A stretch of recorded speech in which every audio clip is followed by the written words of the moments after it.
A lot of guys overwork it. You know, you got to feel like you got to keep moving it, but you know, let it sit for a second. You know, you pulled it off the bottom, so that raised its exposure to fish nearby. Then you let it drop, they come over and take a look at it. And if you don't let them have time to really kind of like make up their mind, then shake it again, boom, that's when they'll hit it. But if you just keep the thing moving, they may not come over to take a look at it.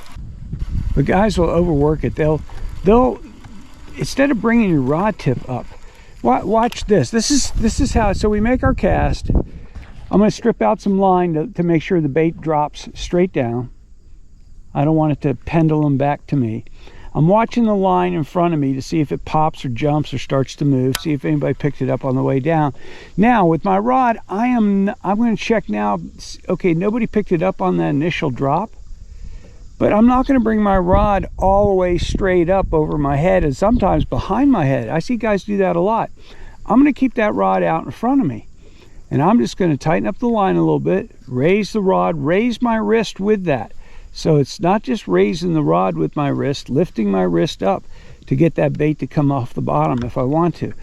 If I get a bite and that rod tip is up over my head, I have no room left to set the hook. So keep it about 1 or 2 o'clock. Get in the habit of doing that. Force yourself to do it, and you'll catch a lot more fish because you'll be ready for them.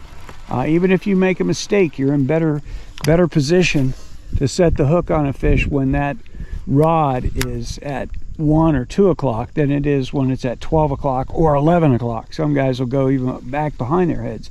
And I see them doing it. And the other thing I see them doing is doing it with one hand. Like they're that good, they could just shake that bait with one hand and then find that reel handle and set the hook with the other one as soon as they get a bite. Well, if you are that good, God bless you.